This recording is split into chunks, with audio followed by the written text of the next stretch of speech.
UP के कौशाम्बी में एक घटना पॉक्सो एक्ट की होती है और उसके बाद इसको लेकर इतने सारे कंफ्यूजन क्रिएट कर दिए जाते हैं और यह साबित करने का प्रयत्न किया जाता है कि ये मामला एक फेक है, फर्जी है, आधारहीन। तो हुआ कुछ यूं है कि कौशाम्बी में गड़ेरिया समाज के एक व्यक्ति ने कौशाम्बी के एक थाने में मुकदमा दर्ज कराया और आरोप राम बाबू तिवारी के पुत्र सिद्धार्थ तिवारी पर। और जो मुकदमा कायम हुआ था उसमें यह कहा गया था कि 8-9 साल की बच्ची है जो रामायण देखने के लिए गई थी या फिर लौट रही थी। इस दौरान राम बाबू तिवारी के लड़के ने यानी कि सिद्धार्थ तिवारी ने उस बच्ची को भट्ठे पे ले जाके उसके साथ गलत व्यवहार किया, गलत काम किया।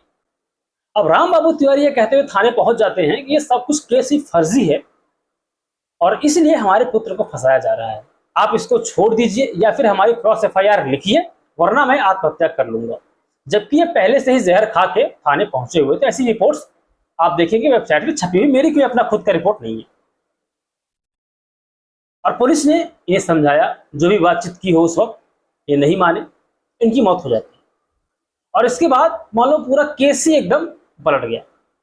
अब इस बात पर लोगों का ध्यान आकर्षित किया जाने लगा कि झूठे मुकदमे में फंसाकर एक व्यक्ति को, ब्राह्मण परिवार के व्यक्ति को मार डाला गया। उत्तर प्रदेश के डिप्टी CM साहब हैं ब्रजेश पाठक जी, मुझे बड़ी हैरानी हुई उनके ट्वीट से। वो कहते हैं कि ब्राह्मण समाज पर या ब्राह्मण परिवार के साथ जो घटनाक्रम हुआ इसको लेकर हमने आदेश दिया अधिकारियों को, कार्रवाई होगी। क्या एक डिप्टी CM होने के नाते उन्हें यही कहना चाहिए था? क्या वो यह नहीं कह सकते थे यार कि कौशाम्बी में जो भी घटनाक्रम हुआ है हम इसकी विधिवत जांच कराएंगे, गुण दोष के आधार पर कार्रवाई होगी, जो दोषी पाया जाएगा उसके विरुद्ध कठोर कार्रवाई की जाएगी। लेकिन नहीं, ब्रजेश पाठक के ट्वीट का जो मैं अर्थ निकालता हूं वही है कि अन्याय ब्राह्मण परिवार के साथ हुआ है, इसलिए ब्राह्मण परिवार के साथ न्याय करवाएंगे। जैसे ही ब्रजेश पाठक की एंट्री होती है तो कौशाम्बी पुलिस ने जो पीड़ित परिवार है उसको गिरफ्तार कर लिया, उसके 2 लोगों को गिरफ्तार कर लिया। और ये भूप नारायण पाल, जिसको कहा जा रहा है कि इसने उकसा के मुकदमा कायम करवाया, उसको भी गिरफ्तार कर लिया गया है। मैंने आज तक बहुत से रेप के फर्जी मुकदमे सुने हैं, ऐसा नहीं है कि रेप के फर्जी केस होते हैं, बिल्कुल होते हैं, लेकिन जो मुकदमे अब तक हमने सुने हैं या फिर आपने भी सुने होंगे उसमें यह होता है कि जो पीड़ित है वो एडल्ट होती है, वो बालिग होती है, वो शायद सहमति से रह रहे होते हैं साथ में, फिर कुछ अनबन हो जाती है तो मुकदमा कायम करवा देते हैं। लेकिन इस केस में बच्ची माइनर है। बच्ची ने घर लौटकर अपने परिवारजनों को जो बातें बताई उसी के आधार पर परिजनों ने मुकदमा कायम करवाया। क्या मुकदमा फर्जी है? यदि मुकदमा फर्जी है, मुकदमा किसी को फंसाने के लिए किया गया है, तो इससे अधिक घृणित कार्य और कुछ भी नहीं हो सकता। किसी निर्दोष व्यक्ति को फंसाने के लिए इस तरह से बच्चियों का इस्तेमाल किया जा रहा है, ये नहीं होना चाहिए। लेकिन जरा ठहरिए, मैंने अभी थोड़ी देर पहले पीड़ित की मां का बयान सुना, मैंने उस बच्ची का बयान सुना। मैं वो URL लिंक भी आपको शेयर करूंगा, ट्विटर पर राकेश पाल नाम के हैंडलर ने शेयर किया है, जिसमें वो बच्ची कह रही है कि जब उसका स्टेटमेंट लिया जा रहा था तो बच्ची कोर्ट रूम में अकेले थी, उसकी माँ उसके साथ नहीं गई थी। और बच्ची कह रही है कि उसे इंग्लिश में क्वेश्चन किए गए, उसे समझ में नहीं आया कि क्या जवाब दें।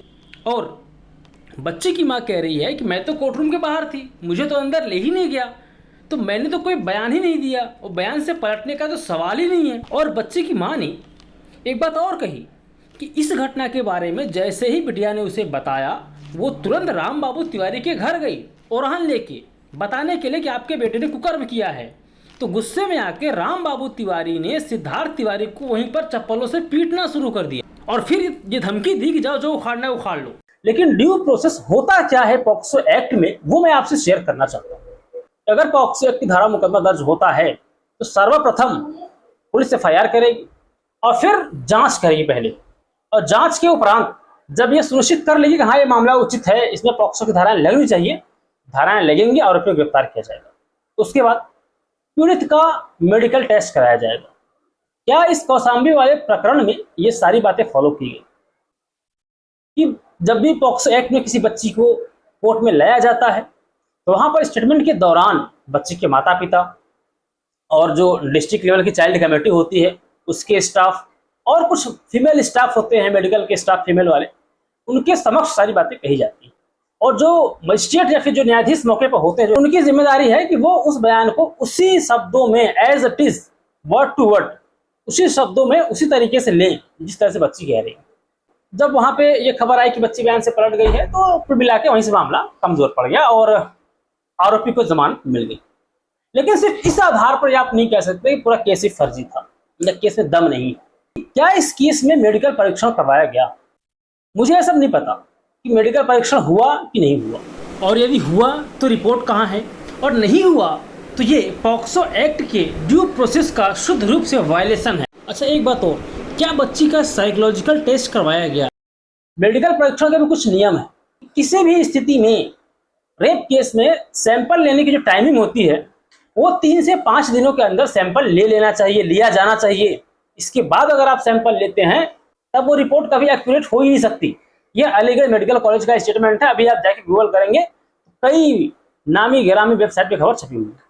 और इस केस में, कौशाम्बी वाले केस में मुकदमा 3 दिन बाद हुआ है, तो जो सैंपल लेने की टाइमिंग तो निकल चुकी है।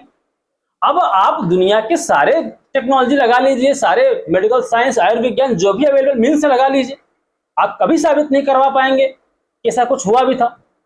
तो पीड़ित के पास बयान से पलटी मारने का अतिरिक्त और क्या ऑप्शन था? जो दलित पिछड़ी जातियां हैं उत्तर प्रदेश में या फिर देश के अलग अलग हिस्सों में, ये अनादिकाल से इनके साथ अन्याय अत्याचार होते आए और कोई भी परिवार जनरली यार इस तरह के मामले में फंसना नहीं चाहता। लोक लालच की भय से कोई इस तरह के केस को खुद ही दबा देना चाहते हैं। लेकिन उसके बाद भी कोई अगर हिम्मत करके बाहर आया है, मुकदमा कायम करवाया है, सीधे यह घोषित कर देना कि मुकदमा फेक है, मुकदमा फर्जी है, फंसाया जा रहा है, यह दुर्भाग्यपूर्ण। ऐसा नहीं होना चाहिए। मैं कभी भी इसके पक्ष में नहीं रहता हूं कि आप किसी के फर्जी मुकदमा कायम करवाएं, नहीं। इस केस में भयंकर लीपापोती हुई है, हर स्तर पर हुई है। अब ऐसा केस उलझ गया है कि जो पीड़ित है उसी को दोषी बताया जा रहा है। अब ले देखिए सारी बात इस पर आकर टिकी हुई है कि मेडिकल परीक्षण क्यों नहीं करवाया गया, या करवाया गया तो रिपोर्ट कहाँ है, रिपोर्ट में क्या कहा गया, किस बिहाफ पर पॉक्सो एक्ट की धाराएं हटाई गई। एक रिपोर्ट तो भी छपी है कुछ वेबसाइट पे, जो सिद्धार्थ तिवारी उसने थप्पड़ किसी को मार दिया था। किसको थप्पड़ मारा था? क्या थप्पड़ मारे था किसी पॉक्सो लगा देंगे? लेकिन डिप्टी सीएम ब्रजेश पाठक का जो कृत्य है वो कतई स्वीकार नहीं है।